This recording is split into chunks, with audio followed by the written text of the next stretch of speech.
Oh iya. Iya, sama-sama. Ini mungkin kita mau tanya Bu, untuk isu apa nggak sih Bu soal kerja? Kenapa kok memilih ini berwirausaha gitu Bu? Oh iya. Awalnya untuk usaha ini saya pribadi gitu ini saya membuka usaha ini itu karena pertama alasannya adalah sudah tidak bisa bekerja lagi dikarenakan itu sudah menikah dan punya anak. Jadi kebetulan bekerja di kantor keuangan, waktunya habis tersita di kantor gitu. Jadi mungkin ini sama dengan yang dialami ibu-ibu yang lain gitu. Jadi usaha ini saya bentuk untuk memberi solusi kepada ibu-ibu yang harus bekerja tapi tidak meninggalkan anak gitu, maksudnya tidak meninggalkan keluarga tepatnya. Nah, gitu. Jadi awalnya itu memang berawal dimulai dengan tidak mampu ketidakmampuan untuk bekerja di kantor gitu. Kemudian untuk bidang usaha ini saya memilih itu karena saya pilihnya untuk bisnis gitu ya. Jadi itu selalu seputar anak-anak kalau saya gitu. Jadi karena sering di rumah dengan anak-anak, kemudian melihat perkembangan si kecil gitu, awalnya memang pengennya semua yang berhubungan dengan anak-anak, baik itu daycare, bayi atau perlengkapan bayi gitu. Kemudian untuk saya menjalin pertemanan dengan teman-teman yang sama-sama memiliki pengalaman yang sama, ibu-ibu gitu. Bagaimana kalau kita memulai usaha ini dengan baju gitu. Baju itu belum baju bayi gitu, masih anak gitu ya. Jadi pilihnya anak dan ngambilnya itu masih ke yang toko grocery, kita jual lagi sama seperti sekarang ini. Cuma zaman dulu belum ada marketplace. 11 tahun yang lalu itu belum ada, 11-12 tahun yang lalu itu belum ada marketplace. Jadi masih orang sistem menjualnya masih konvensional, ambil di toko grosir, ditawar-tawar, dibawa ke Arisa, dibawa ke, masih seperti itu, caranya masih konvensional sekali. Nah, saya mengikuti seperti itu sama teman-teman. Yang penting ada kegiatan gitu. Jadi sambil nunggu anak sekolah, bawa baju gitu-gitu, dia bawa dagangan, kemudian ditawar-tawarkan, masih secara seperti itu. Kemudian teman kami berpikiran kenapa kita nggak mencari di Solo ini kan tempatnya pabrik gitu. Solo ini banyak pabrik-pabrik gitu. Kenapa kita nggak menggalakkan pabrik-pabrik ini supaya mencuat gitu, maksudnya supaya dikenal produk-produk mereka itu. Selama ini kalau kita ngambil ke toko grosir berarti kan yang jual yang produknya dari luar Solo gitu, dari luar Solo kan. Kemudian kami mencari, itu juga dibantu sama suami gitu, support sekali untuk usaha ini gitu kan. Keliling kemana-mana gitu nyari. Ternyata di Solo ini banyak usaha rumahan untuk pembuatan yang sehubungan dengan konveksi. Iya, konveksi dengan baju, baik itu baju dewasa maupun baju anak-anak. Tapi anak-anaknya lebih ke baby, perlengkapan seperti kulit celana gitu, jadi pokok dengan bajunya, celananya. Akhirnya kami menjalinlah relasi dengan para produsen-produsen tersebut. Gitu, akhirnya kita beranikan diri, kita ambil, suami kan waktu itu mensupportnya, kenapa enggak, ini udah zamannya website. Gitu. Gitu. Benar nggak pede gitu ya, maksudnya ini produk Solo di website kan gitu, orang nggak kenal gitu kan. Nah, gitu. Ternyata responnya alhamdulillah tuh bagus. Jadi dari baju, dari yang saya ambil dari produsen dengan modal yang ada gitu, itu juga dari kantor punya tabungan segini, saya ambil beberapa macam, kemudian kita masukkan ke website. Nah, itu ternyata itu responnya tuh untuk website itu bagus. Jadi dari Kalimantan, dari luar Jawa itu udah langsung respon, ternyata inilah yang mereka cari. baju bayi ya langsung dari produsennya gitu. Akhirnya kita dari situ langsung kita bermunculan ide gitu ya. Kenapa nggak kita inikan aja, apa namanya, nggak hanya baju, bener-bener ini kan ada kasur kan, ada ini kan melebar, meluas gitu.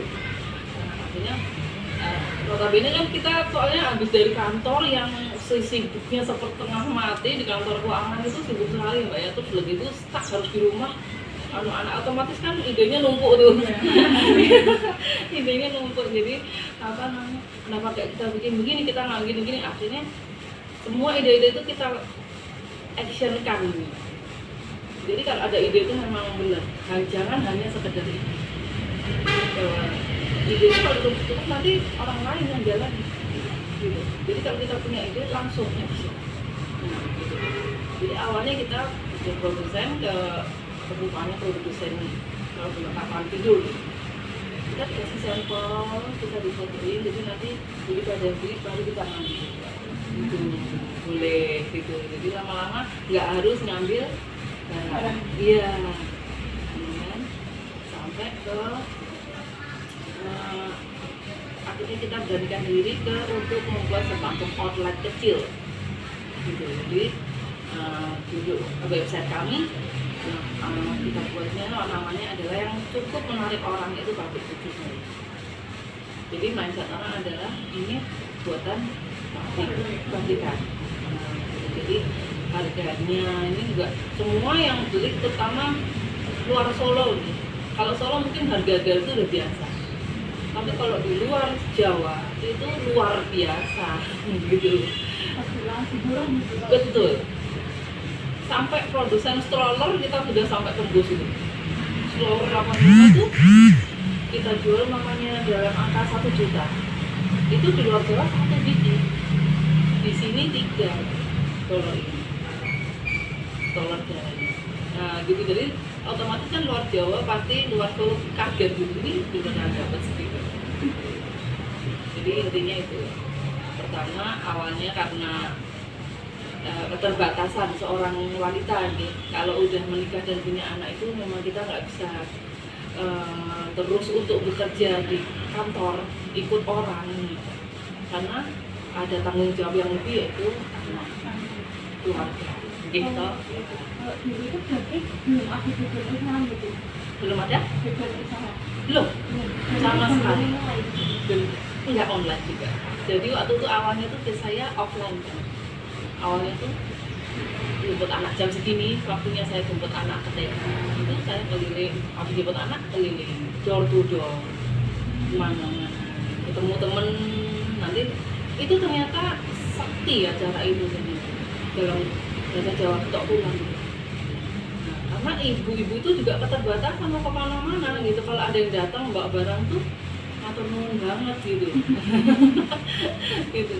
Kok saya butuh ini. Saya hanya bermodalkan kartu nama.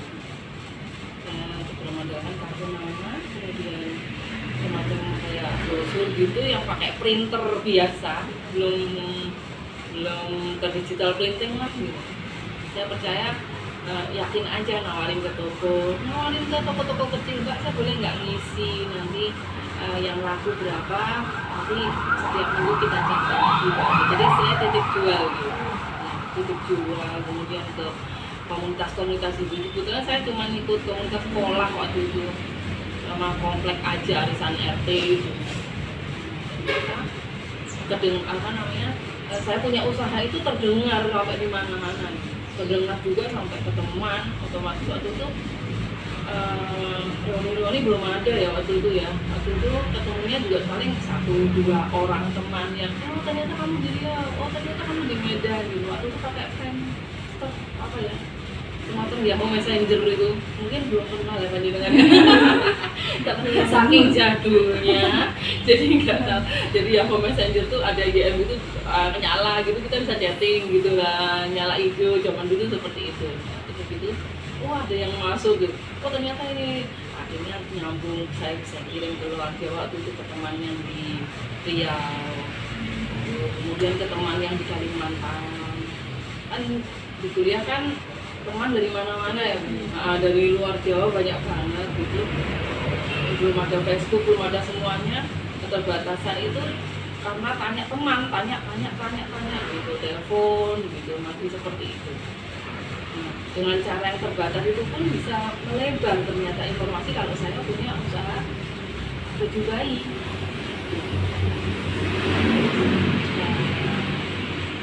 Dari teman-teman itu berlanjut titip jual, akhirnya mereka juga sampai punya toko bayi juga ada gitu. Jadi saya nyetorin gitu, aku butuh ini, mereka tinggal list gitu, saya kirimkan barangnya, notanya mereka transfer. Jadi itu tahun 2007 itu sudah saya lakukan. Itu sampai sekarang. Sampai Kalau mulai merintisnya itu kan berapa? kalau mulai merintisnya banget dari nol itu tahun 2007 awal. Jadi anak saya masih umur 3 tahun. Ini ikut sendiri atau ada combine dengan teman-teman ke sekolah? Enggak, saya sendiri. Jadi combine itu cuma karena ide aja. Jadi kalau untuk modal enggak, cuma ide aja, sharing gitu. Terus teman itu lebih ke sekarang malah combine sama dewasa. Kalau saya masih di baby karena ngikutin saya ya, feelnya. Saya nggak punya feel bisnis untuk dewasa, untuk anak-anak muda itu belum. Cuman kalau dari 0 bulan sampai SD kelas 6 gitu ya, itu saya punya banget gitu. Jadi usaha apa aja untuk mereka ini golden age ini gitu. Jadi banyak banget yang saya punya idenya. Jadi tahun itu dan saya konsisten.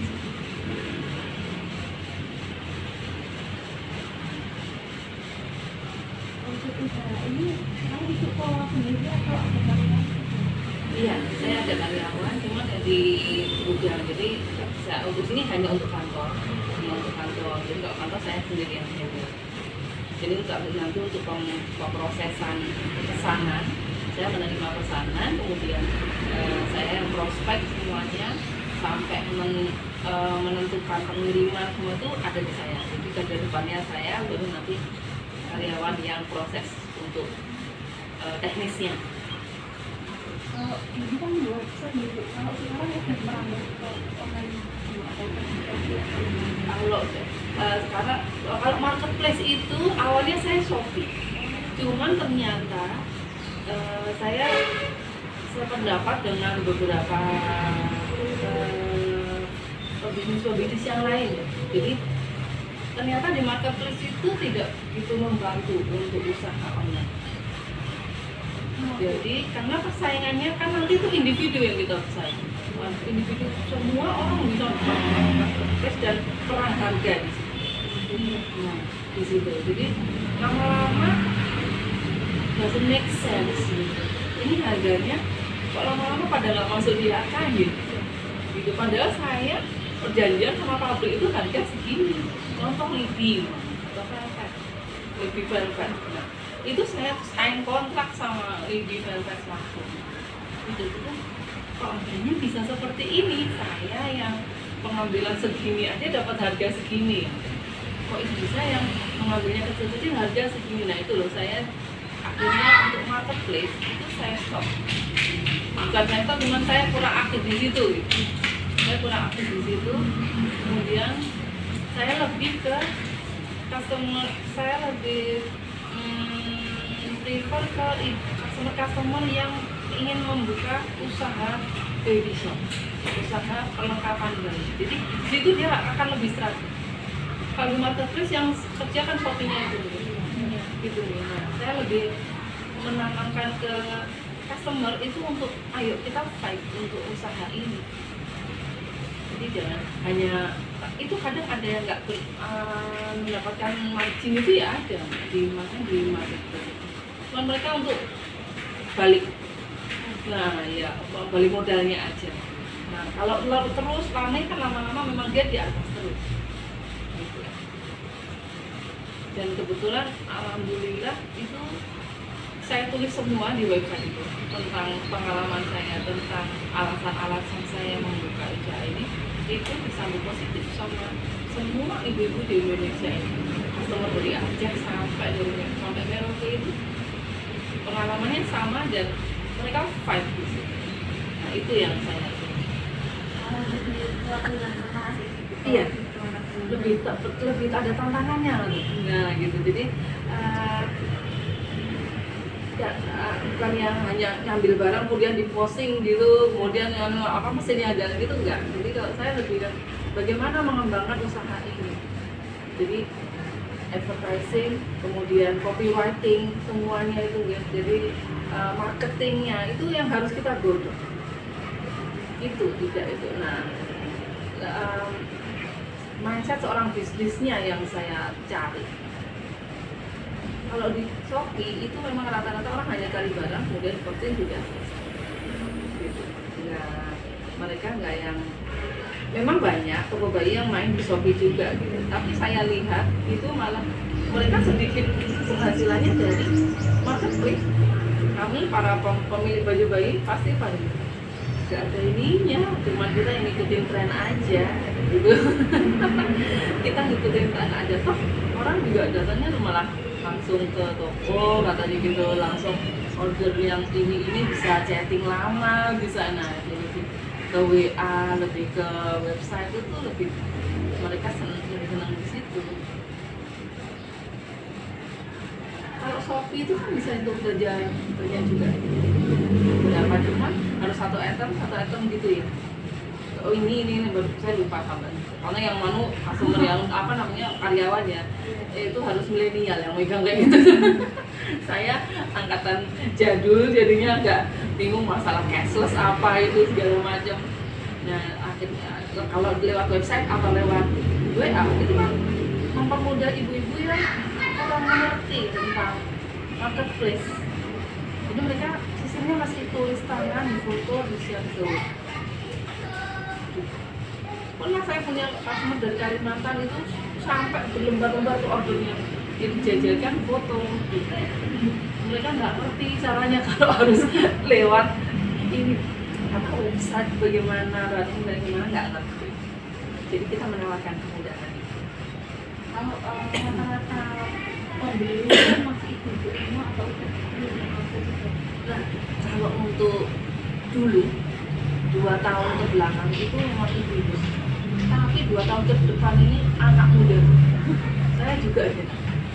Alasannya satu, bisnis yang paling cari ini ya untuk masa apalagi ini pandemi, satu memang kuliner. Nah, terutama pandemi, kami tidak terimbas pandemi sama sekali. Tahun 2020 itu malah tinggi-tingginya, malah tinggi kan. Semua teman-teman pabrik pabrik maupun pemilik-pemilik besar semua malah kebanjiran. Karena kalau untuk anak itu kan nggak ada batasnya. Kalau untuk bayi apalagi pandemi, nggak mungkin mau keluar belanja untuk dengan bahaya virus seperti itu. Kemudian karena di rumah ini ada mindset di bapak-bapak ibu-ibu yang ngapunten mungkin agak dewasa sedikit gitu, karena di rumah terus akhirnya ibunya hamil dulu gitu. Karena harus WFH, work from home gitu, jadi rata-rata pada kesini tuh alasannya seperti itu, punya bayi lagi gitu, jadi harus beli perlengkapan lagi karena nggak punya kakaknya udah kusem atau bagaimana. Nah seperti itu.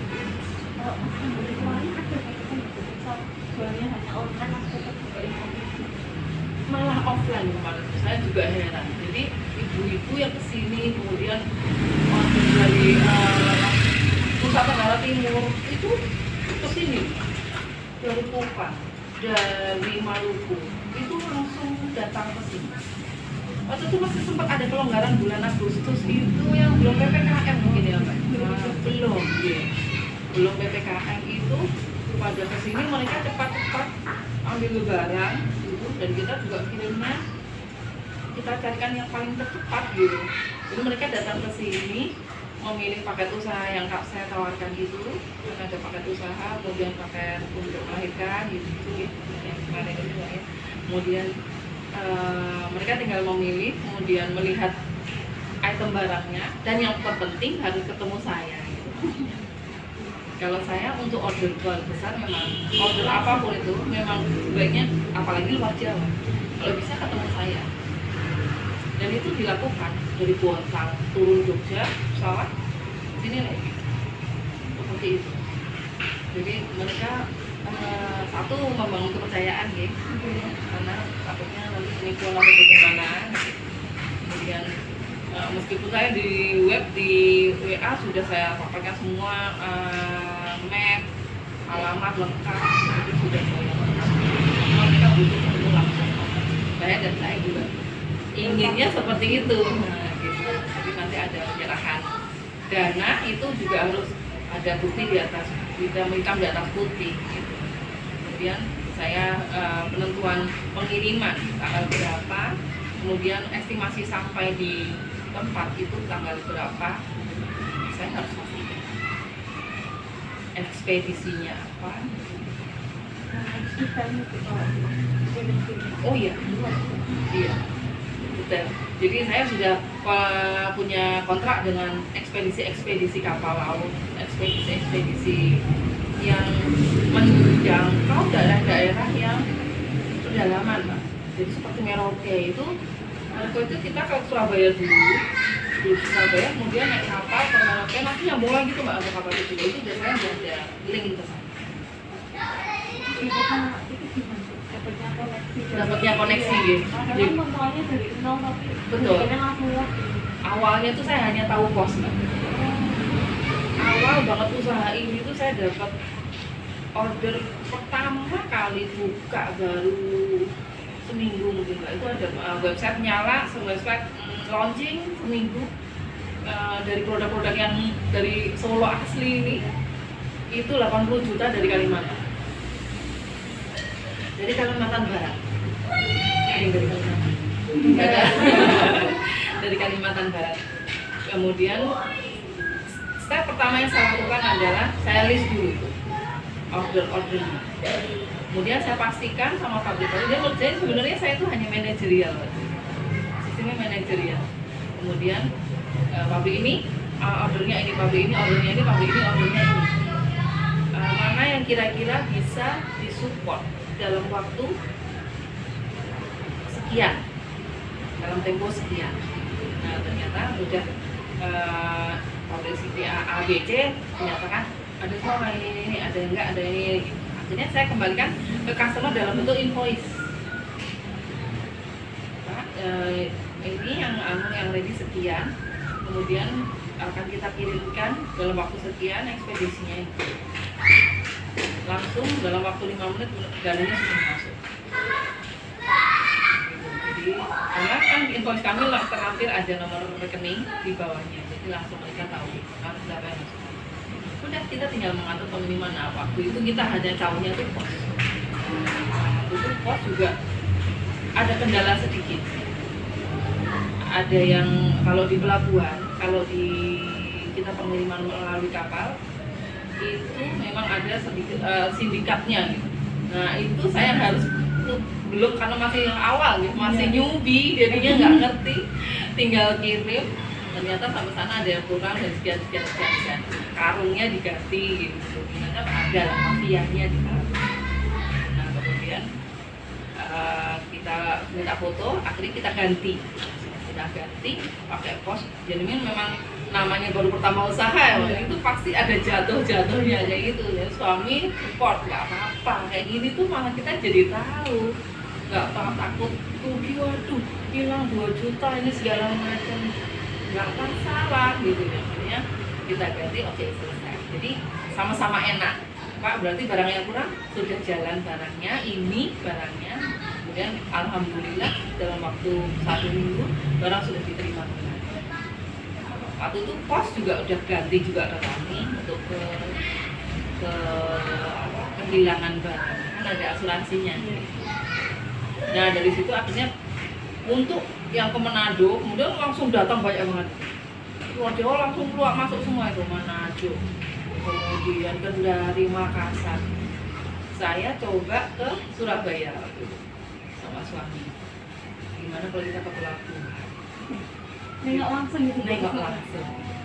Nah, jadi ini ekspedisi itu ternyata nyawanya nih. Jadi penting banget. Apa namanya? Cuma juga kalau barang kita sudah ready semua, tapi kita nggak disupport dengan ekspedisi yang bagus. Ternyata di sana tuh ribuan, nggak banyak banget ekspedisi. Jadi kita tidak pilih kan, oh ini yang begini, akhirnya kita dan kemudian dari itu menjalar ke informasinya gitu. Kalau sampai ke sini dari Solo yang murah yang hitungannya kalian di mana Pak, tanya-tanya gitu kan kita kan. Coba Bu yang di Solo kan ada nomor teleponnya ini. Oh ternyata di sini. Nah gitu. Jadi informasi itu pun getok tular.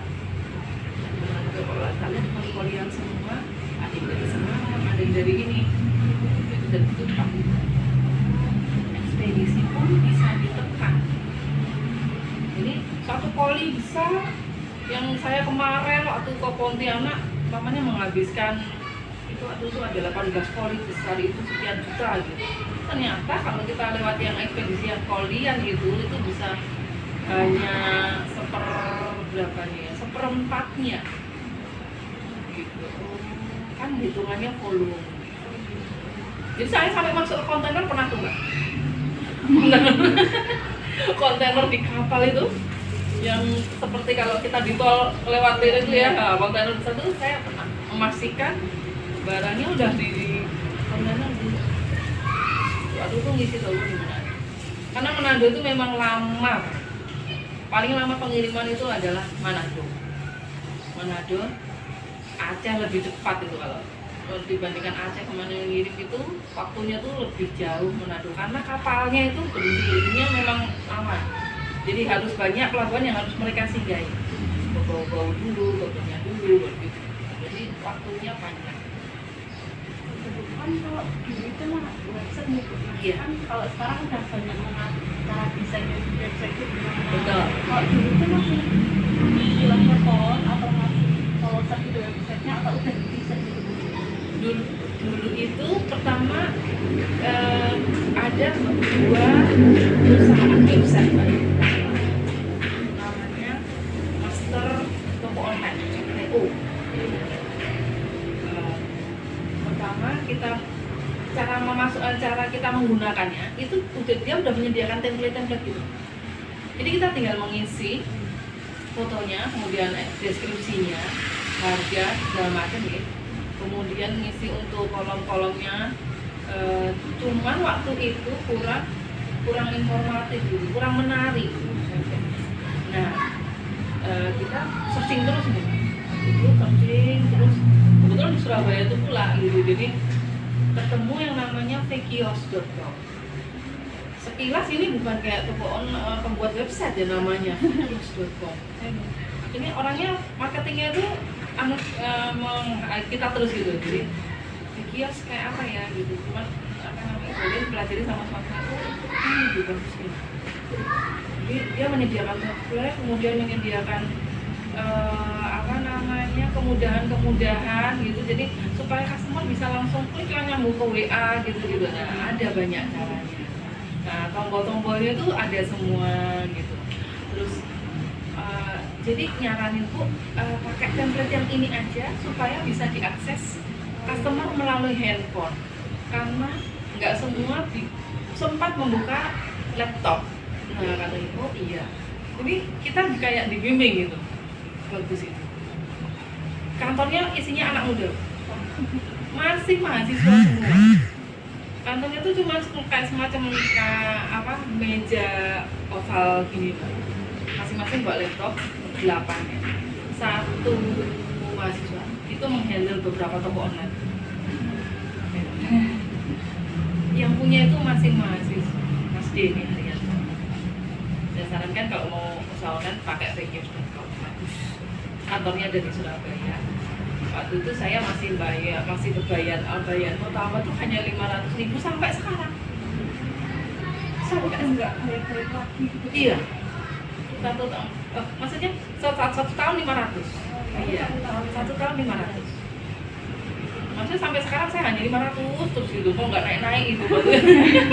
Kayak kira yang lain kan ada yang juta gitu, ada yang teman saya ada sampai puluhan juta ada. Saya makanya bingung, Pak, apa cuma segini ya? Gitu aja, ya omset tuh ngeri ya kan. Makanya mungkin ini kata-kata copywriting itu penting banget. Copywriting, jadi cara-cara kata-kata kita untuk supaya customer ini tertarik untuk usaha baju bayi. Kalau kita gambar bagus apapun, kalau cara penyampaian kita kurang, orang nggak jadi. Ada website bagus banget kan? Itu dulu pegawai saya mempelajari semua website bayi-bayi, mereka bukain semua, sentral baju bayi, produsen baju bayi, semua produsen baju bayi.com, sentral baju bayi.com, dan apa lagi ya gitu. Jadi kalau ditanya, kalau ada customer nanya, jawabannya itu semacam kayak nggak mau melayani gitu. Apa putus gitu, jadi nggak ada, nggak berkesinambungan. Jadi memang komunikasi itu penting, copywriting itu penting. Jadi ibu sebenarnya nggak ada basic copywriting itu dari kantor dulu gitu. Copywriting itu saya malah belum ada basic sama sekali. Saya tuh juga di bagian keuangan di back office, jadi nggak pernah di front office. Kalau saya di front office lebih bagus lagi sebenarnya, karena kalau di front office kita ketemu customer, kita ketemu pelanggan terus dengan berbagai macam karakter. Nah itu yang melatih kita gimana caranya meyakinkan customer ini untuk ambilin. Nah, dulu karyawan saya 4-4-nya tuh udah saya latih gitu, dan masing-masing semacam kayak kena target gitu dulu. Sebenarnya saya nggak target, cuma mereka kayak berlomba-lomba. Ini customer ini aku aja, gitu. Coba dia bisa dia mau ngambil paket yang mana. Padahal nggak hanya lulus SMK, anak-anak SMK 6 sini. Cuman ya itu mungkin di sekolah mereka kan diajarin ya gitu, jadi cara menghadapi pelanggan gitu. Mereka ada praktek kayak di supermarket gitu, apa namanya, terbiasa, nggak gugup ngadepin. Kalau antusias pelanggan itu sebelum pandemi sama sebelum hampir normal ini beda atau masih justru makin meningkat? Kalau antusiasnya itu sebenarnya relatif stabil ya. Jadi kalau di bayi ini nggak ada turun naiknya gitu. Turunnya mungkin kalau pas turunnya itu malah mungkin pas lebaran gitu ya, eventual aja. Jadi pas lebaran, kebetulan kalau kemarin kan lebaran kecentok sama selalu berbarengan dengan waktu untuk pendaftaran sekolah. Nah di situ kadang baju bayi agak turun omsetnya, dan itu sama semua ternyata bisa barengan gitu. saya kira mamanya waktu itu kok sepi ya gitu ya, saya kira saya aja, ternyata Klewer apalagi Klewer yang namanya toko fashion gitu. Baju bayi kalau mau main fashion itu hanya 1 bulan itu aja lakunya Pak. Setelah itu, nah yang panjang kan untuk keperluan yang sehari-hari ini kalau baby. Jadi dalam 1 tahun paling bulan sepinya itu hanya Juli pas mau masuk sekolah. Logikanya seorang ibu umpamanya si kakak udah SD kelas 5, kemudian punya bayi lagi, otomatis kan yang kelas 6. Ibu kan pasti alokasi dananya lebih ke kakaknya untuk masuk sekolah dibandingkan adik bayinya. Prioritas seperti itu. Kemudian juga untuk lebaran gitu, untuk mudik dulu ya, untuk perjalanan, untuk silaturahmi dulu, nah seperti itu. Iya, THR. Oh iya betul itu.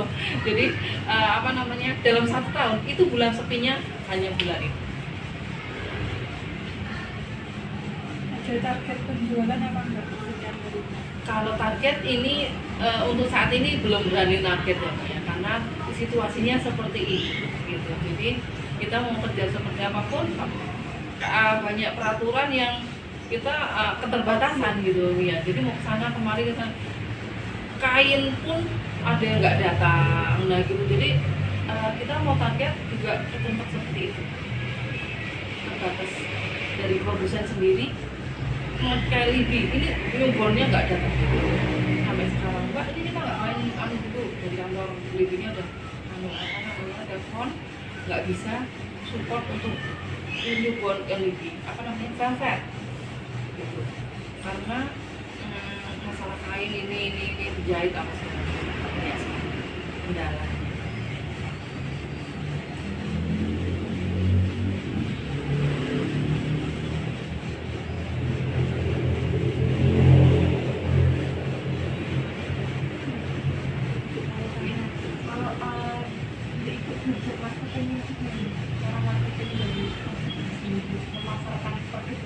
Memasarkan produknya.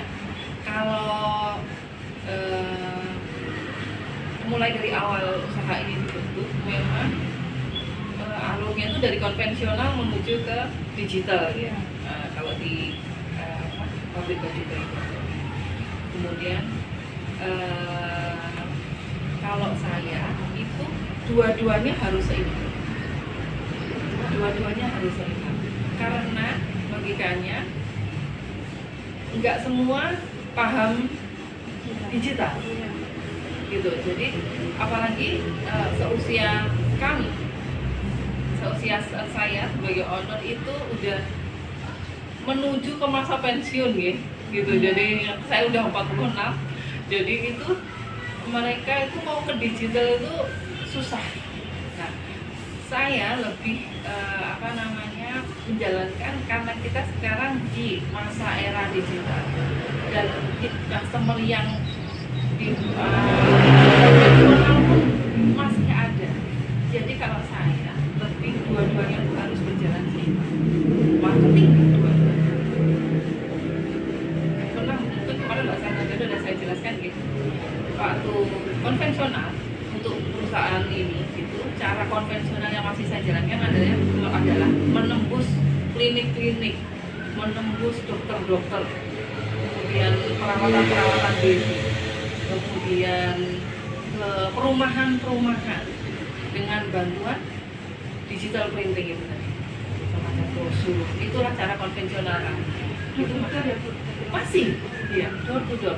Malah kadang kita semacam spend biaya marketing gitu ya, beberapa waslap atau kaos tangan kita bungkus pakai pita, dikasih kaos tangan, dikasih kartu nama, kita bikin pamnya 3 lusin tuh.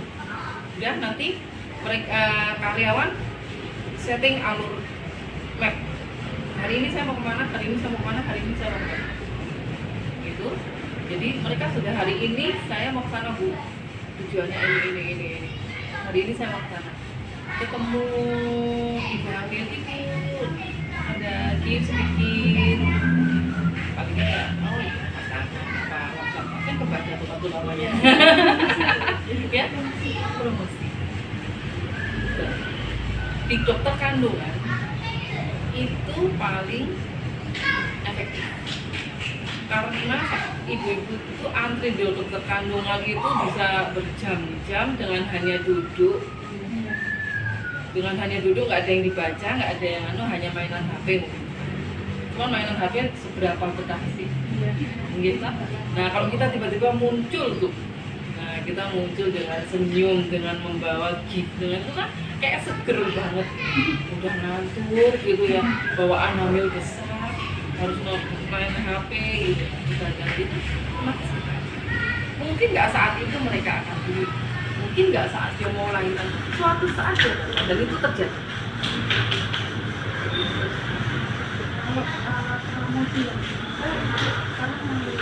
Kalau kita masih Instagram ya, kemudian WA, kemudian Facebook sama website yang masih jualan itu kebanyakan dari website.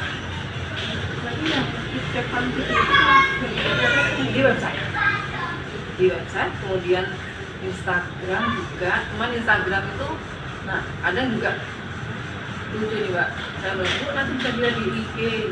IG itu apa ya Mbak? Ini tahun 2022 gitu ya, masih ada ibu-ibu yang enggak seperti itu. Jadi kadang juga saya, oh ini Bu, lihat katalog di IG itu, di mana Bu ya? Itu mereka nggak ngerti di profil kami, profil itu yang mana, ini yang mana, itu bingung. Jadi banyak istilah-istilah yang masih asing. Toko-toko bayi di Solo ini yang raksasa-raksasa ini, besar-besar itu yang owner coba ditanya soal IG, soal nggak ada yang ngerti. Yang mainkan adalah aja gitu. Jadi itu mereka butuh cara konvensionalnya tuh 20 tahun lebih. Digitalnya baru mungkin 2-3 tahun ini. Sampai tetap besar di konvensional. Iya, tetap besar di konvensional untuk hasil ya. Iya. Untuk hasil itu. Jadi apa namanya? Kalau saya sendiri tuh merasakan yang konvensional tuh lebih plong gitu kalau untuk kalau untuk karena ya itu apa langsung pay traffic ya. Kalau mau pakai digital itu mereka chatting gitu ya kadang lelah gitu, ada udah apa nanti terus telepon. Customer saya yang di Kalimantan buka toko tuh Mbak, kalau order nggak ada yang telepon.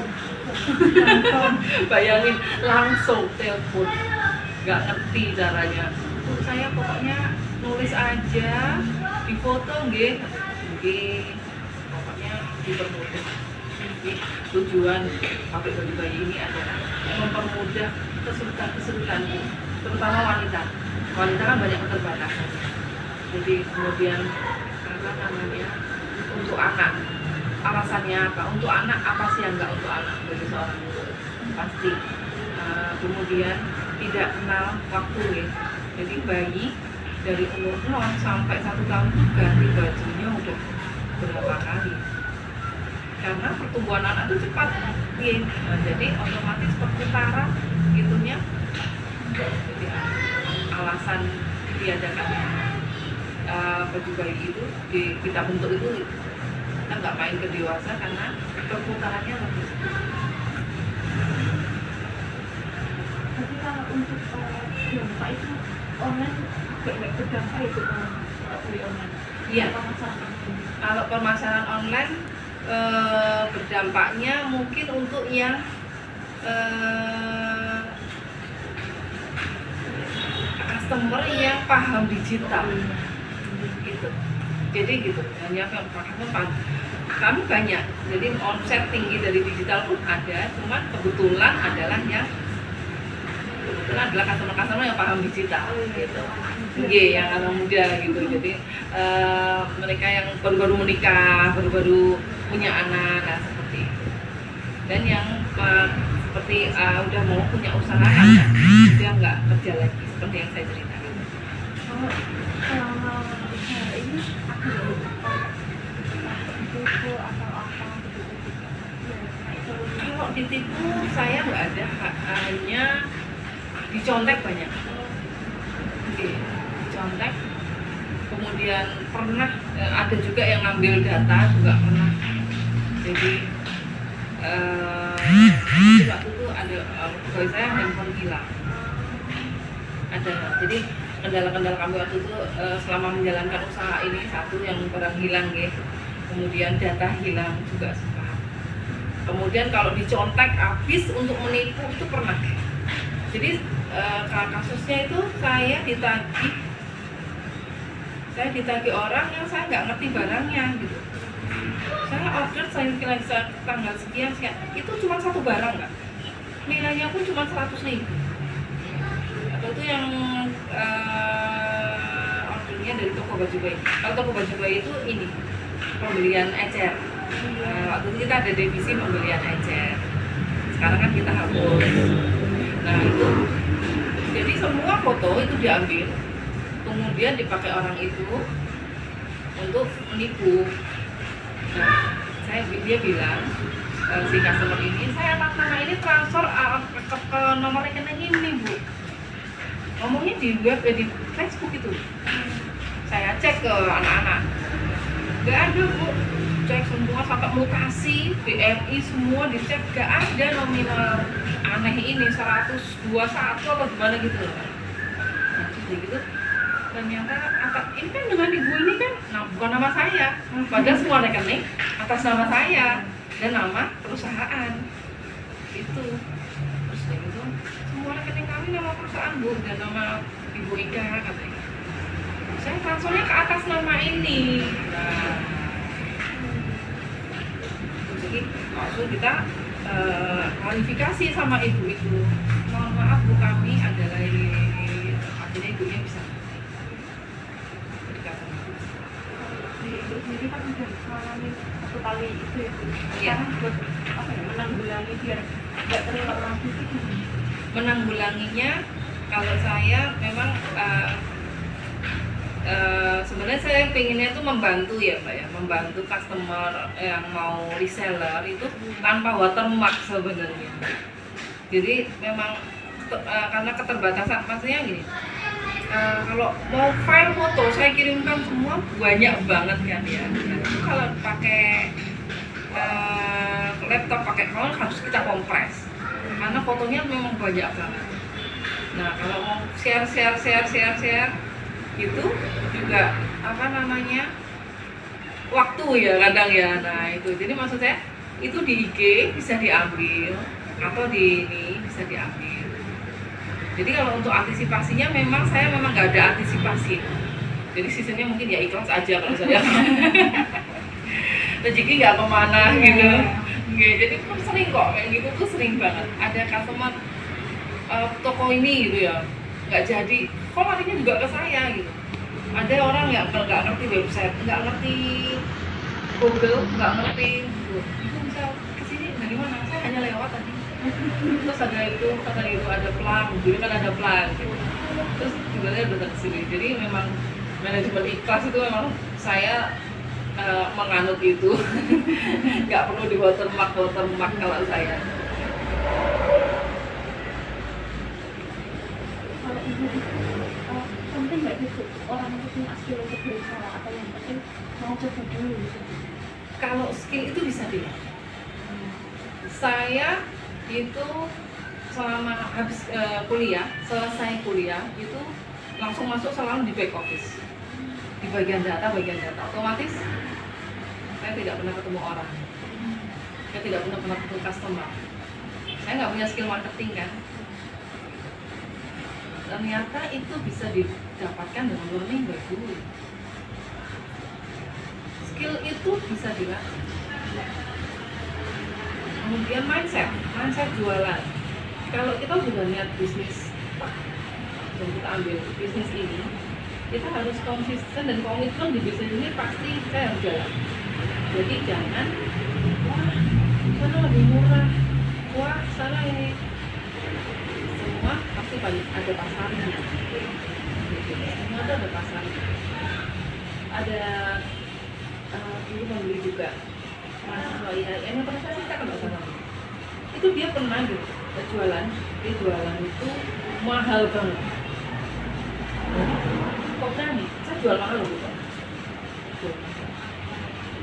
Dia mahal 50.000, saya jual 100, 2 kali. Tapi saya banyak banget.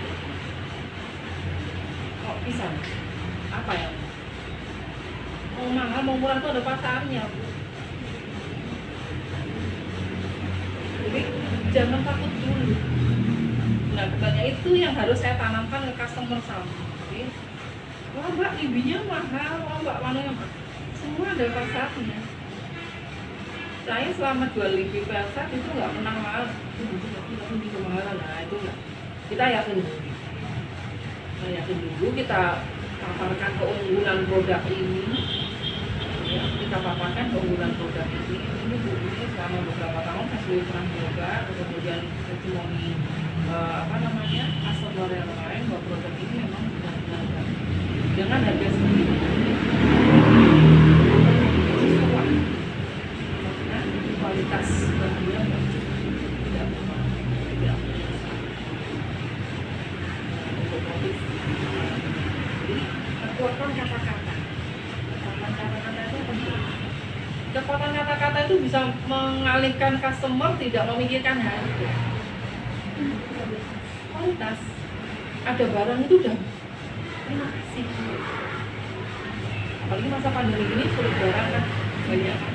Jadi ada barang itu udah bagi para pebisnis itu nggak memikirkan harga. Jadi video itu selalu di pengalaman usaha gitu atau jadi cuma asal dengan Iya, saya hanya di situ. langsung berarti Langsung. Sejak saya keluar kantor 2006 Juli, kemudian saya stuck selama setengah tahun itu meraba-raba gitu ya, mau ngapain, sementara menikmati di rumah ya agak boring ya. Biasa pagi harus berangkat dengan segudang kerjaan gitu, di rumah masak anak-anak ya beres-beres gitu sambil meraba-raba, terus mencari pertemanan teman-teman, kita cari lagi, kemudian ini aja. Terus kok saya senang anak-anak, rumah sering jadi tempat base campnya anak-anak kecil gitu kan. Terus baju, kalau anak saya pakai baju ini pada ada yang kepingin pamannya gitu, terus saya juga ada kepingin baju itu gitu-gitu. Ibu-ibu kan begitu ya, sukanya saling kepinginan gitu. Terus oh berarti ibu-ibu itu apa yang nggak untuk anaknya kan gitu kan. Jadi pasti dibeli gitu, pasti dibeli, dan itu berulang-ulang. Setiap nanti ternyata kayak mindset ibu-ibu tuh gampang banget ditebak.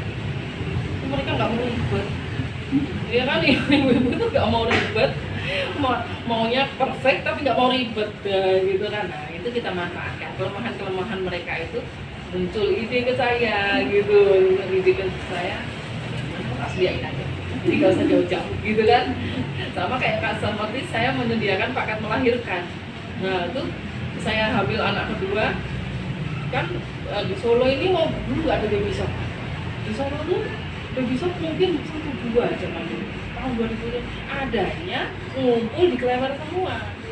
Sementara belanja di Klewer itu kita harus berdiri nunggu, nggak ada tempat duduk, milih-milih sambil berdiri, padahal yang namanya ibu hamil itu sini tuh udah nggak kuat, nggak kaki itu. Terus ada kepercayaan belanja baju harus semua 8 bulan, besar-besarnya tuh. Nah terus saya bilang, di situ saya muncul ide gitu. Nggak ada ya kayak gini datang langsung ke rumah gitu. Ya kan, pokok-pokok gitu ada yang datang ke rumah gitu. Sampai ke rumah, barang yang saya beli tadi tak liatin gitu Mbak Mas ya. Ya sama-sama seneng kan, kalau belanja ke grosir capek, belum lagi pelayannya kadang nggak kemana, lempar gitu-gitu Mbak. Nah gitu-gitu, kalau ngasih itu lempar nggak kadang tuh, dilempar terus ya kita namanya udah apa ilfil duluan ya. Nah saya tuh ngelis sama suami malam-malam nggak bisa tidur gitu, kalau bikin paket-paket ini lucu kali ya gitu kan. Paket apa? Ya paket ibu melahirkan, kita jual aja, jadi uangnya ada ibu melahirkan, saya bawa paket nih, gak usah ke grosir gitu, mau nggak gitu, kita tawarin aja. Yaudah taruh aja di toko. Itu kita udah ada outlet gitu ya, kan udah ada barang-barangnya tuh gitu. Terus ini apa namanya, ternyata tuh disambut bagus. Jadi setiap ada ibu hamil yang beli waktu itu ke toko ya, kok nanti ada paket, kalau mau beli paket yang ini kan udah lengkap nih gitu, tinggal kalau mau dikurangin pokoknya udah punya boleh mau gitu. Nah, kekuatan kata-kata main lagi di situ. kalau outlet itu yang pertama itu sini atau Saya dulu di LM Said. LM Said itu samping Ria Batik. Jadi punya teman itu punya, saya memang nggak ke PGS waktu itu karena sudah terlalu banyak. Terus kami juga pinginnya buat rumah aja, selalu anak-anak, lalu kalau ngambil barang di rumah nggak jauh, gitu akhirnya teman nawarin ruko karena dia mau pindah ke Kalimantan, terus kita sewa, juga pabrik baju itu mulai tumbuh, semua pada datang. Kebetulan Pak Ria Batik juga buka waktu itu, jadi mereka sekalian one stop shopping ya. belanja batik, belanja apa juga.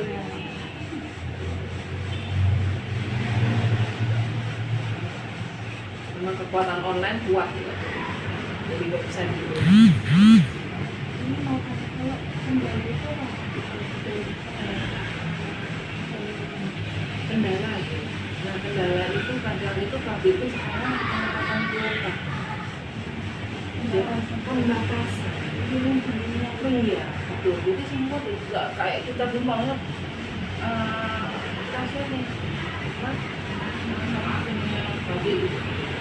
Ini nanti yang datang itu tidak sesuai ekspektasi.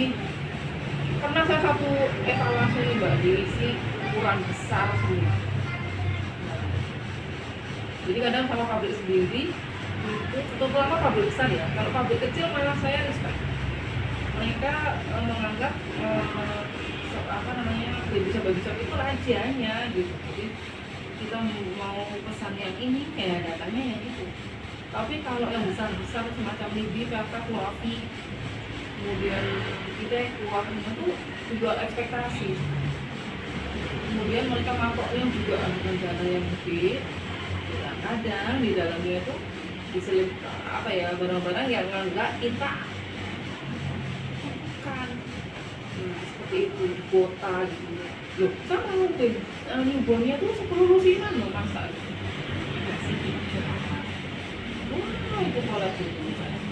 Udah apa namanya stok di sini karena penuh yang datang waktu itu jadi masing-masing karyawan kan udah punya customer masing-masing gitu. Ini punya apa, ini udah punya gitu. Sananya terlambat. Itu lah, terus kita mau nyetok lagi enggak itu. Jadi untuk yang branded terutama untuk baju bayi yang premium. Kendalanya adalah keterbatasan negara. Oh iya.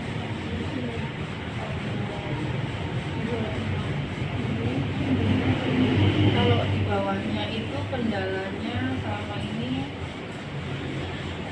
nggak ada ya, masing-masing masih bisa, nggak begitu fatal kendalanya.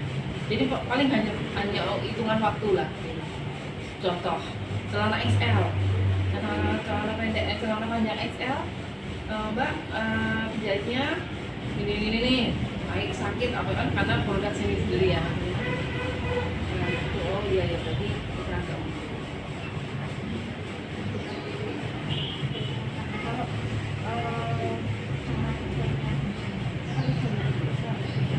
Iya.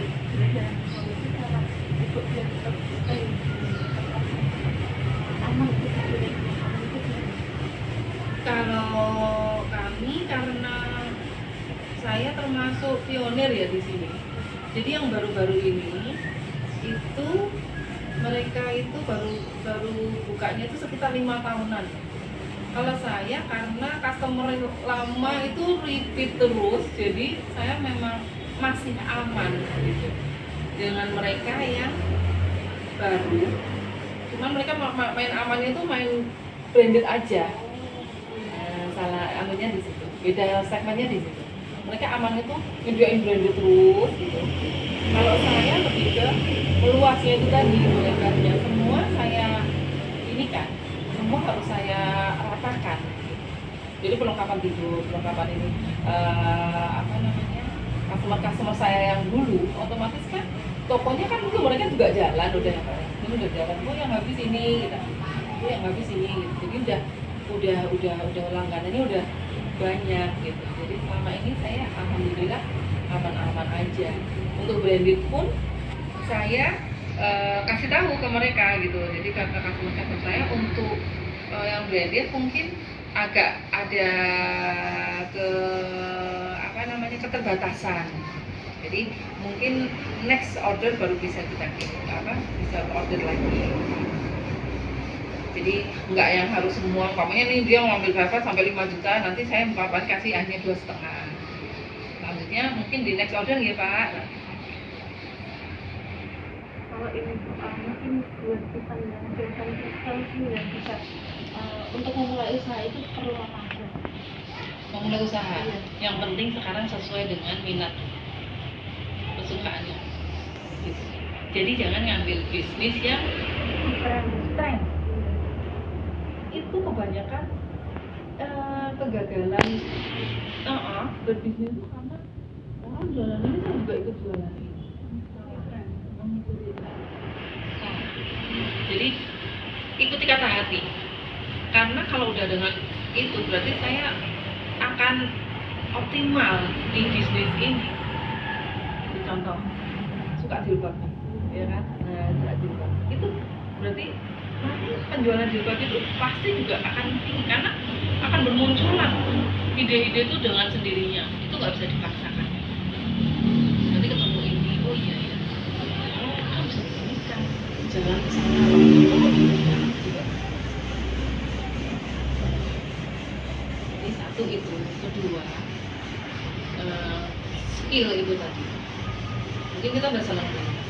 Mungkin skill untuk menawarkan pemasaran. Jadi mulai bicara, mungkin nanti kan bakalan skripsi nih semuanya. Nah, anggap Pak dosen itu adalah pembeli yang paling bawel. Gimana caranya Pak dosen itu bisa ngasih saya A? Seperti itu. Anggaplah pembeli itu adalah dosen. Nah, gitu kan, dosen yang susah banget, ya kan, idealis banget, aku maunya gitu. Nah, seperti itu kemampuan kita untuk betul meraih, dieksplor tuh mungkin dengan membaca, banyak ikutin kalau sekarang mungkin IG ya, ikutin IG-nya pebisnis gitu, yang seperti kalau nggak seperti Dewa Eka banyak banget ya itu ya. Nah, itu diikutkan cara berbicara di depan publik, karena percuma kita punya banyak skill, ide banyak, tapi kita nggak bisa ngomong. Itu kejadian banyak banget. Cuma tahu teman-teman saya di Gajah Mada dulu tuh rata-rata pintar tapi nggak bisa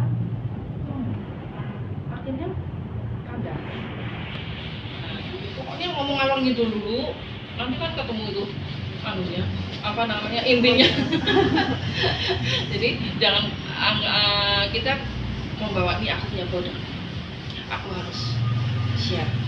harus siapkan keunggulan produk itu otomatis secara psikis akan terpengaruh kok.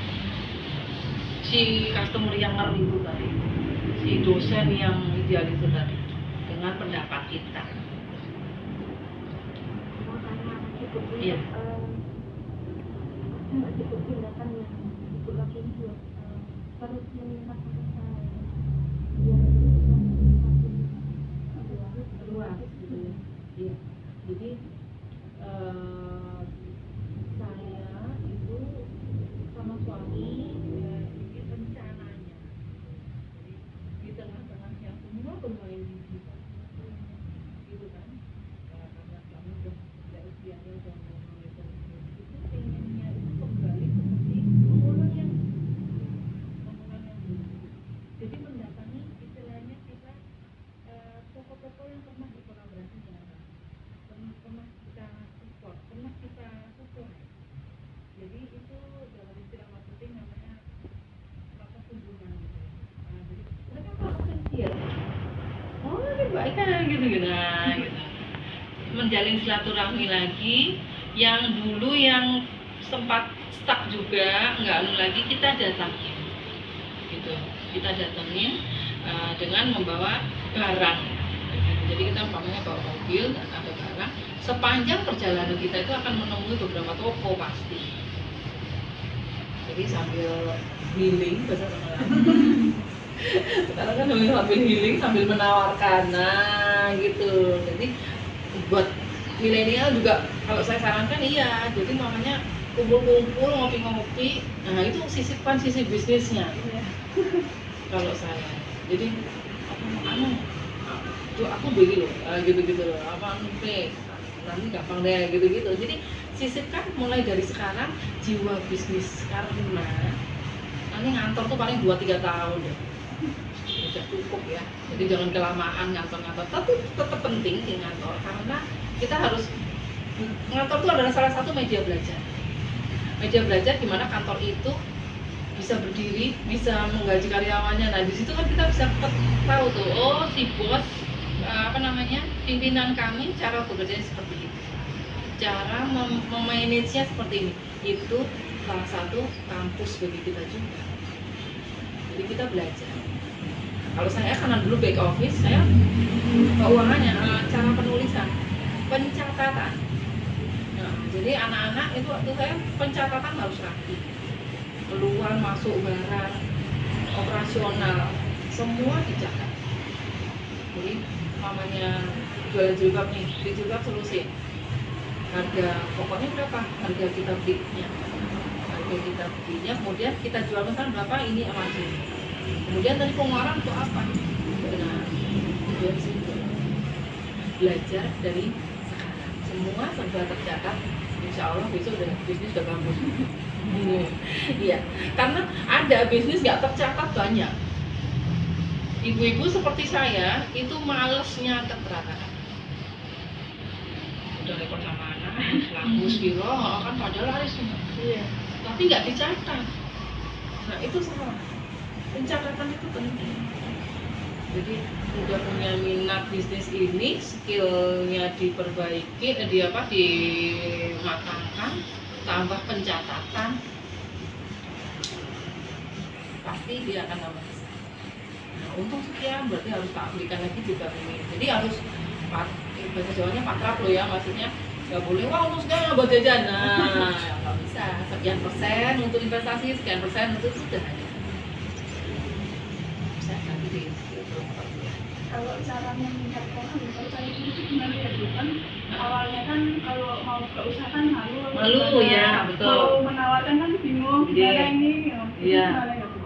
Kalau saya dulu memang pertama saya itu nekat. Ada buku cara jelek jadi pengusaha.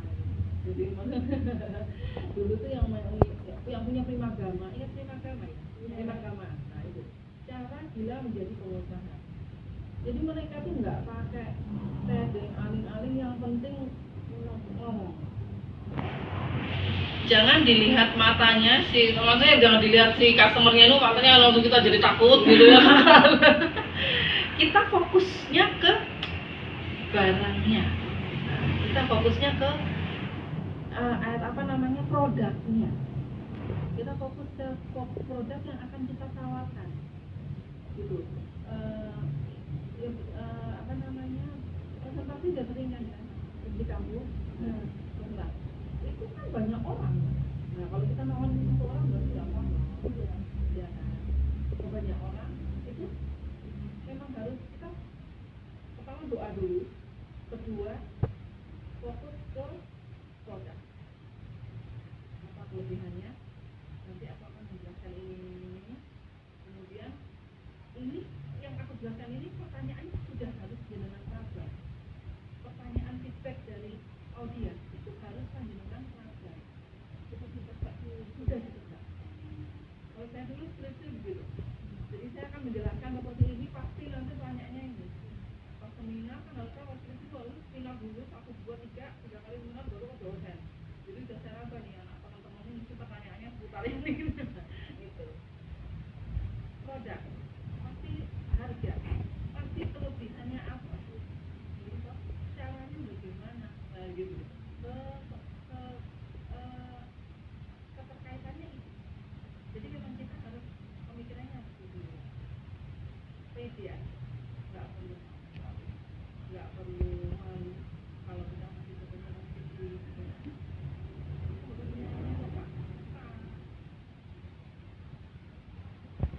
mulai sekarang ini udah tingkat berapa? Nah, kita langsung bentar lah. Jadi tidak ada kata tidak pede. Tidak di UMS sudah jadi senior kok. Mas dulu. Itu mempengaruhi, ya kan? Kalau kita udah jadi senior, ada pede sendiri. Ada masa pede itu datang sendiri. Kita harus sering ketemu orang baru. Jadi mungkin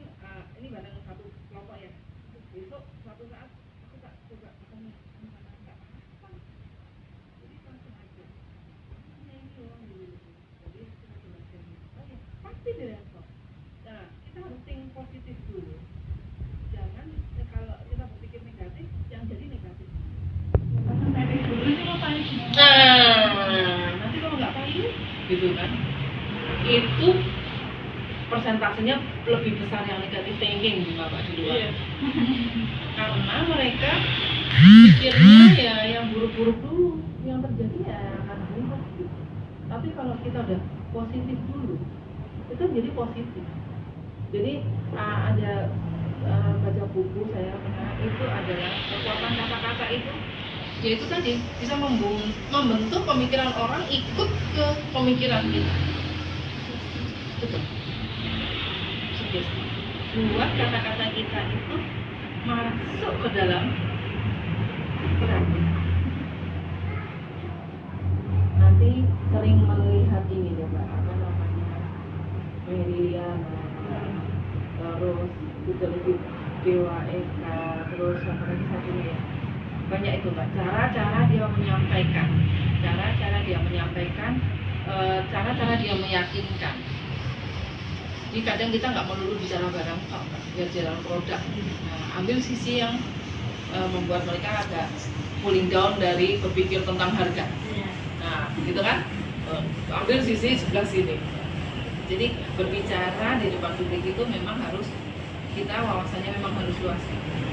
Sering baca, sering melihat orang yang presentasi itu bagus. Kayak komika itu malah saya akui itu susah itu Mbak, kalau komika itu. Soalnya dia bikin orang harus ketawa loh. Jadi itu satu step di atas kita presentasi biasa. Kita presentasi ilmiah itu kalau udah ada kerangkanya selesai. Tapi kalau komika itu kerangkanya itu harus bikin ketawa. Nah, kalau nggak kan berarti poinnya kurang.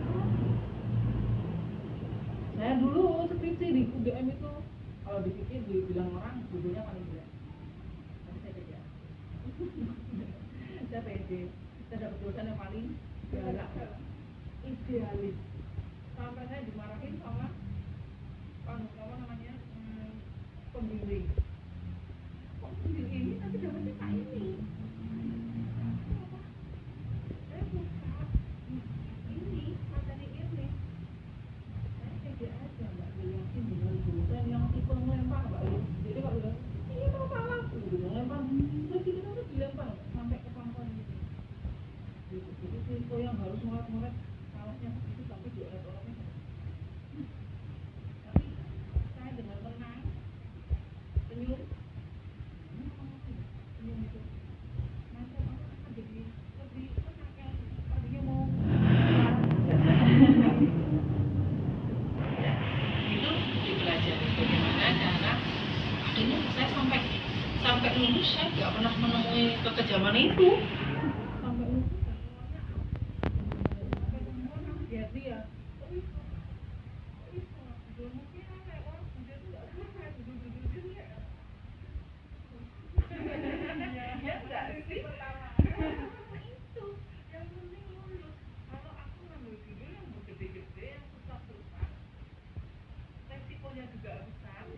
Biaya besar dan segala macam. Nah, kalau nggak lulus malah ya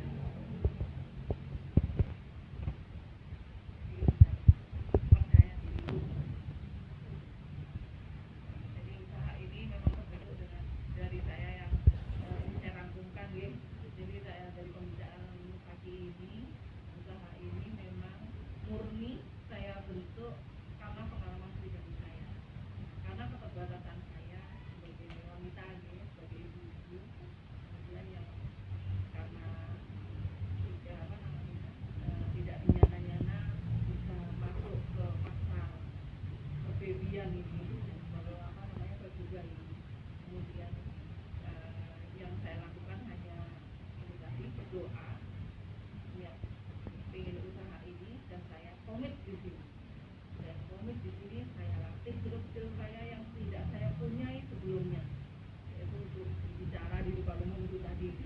Saya mulai marketing kesana kemari, kemudian dibantu dengan online yang kemudian bisa menjadi besar. Seperti itu. Jadi pesannya, dan yang paling terpenting yang selalu saya selipkan untuk para customer service ini adalah tidak boleh lupa sedekah.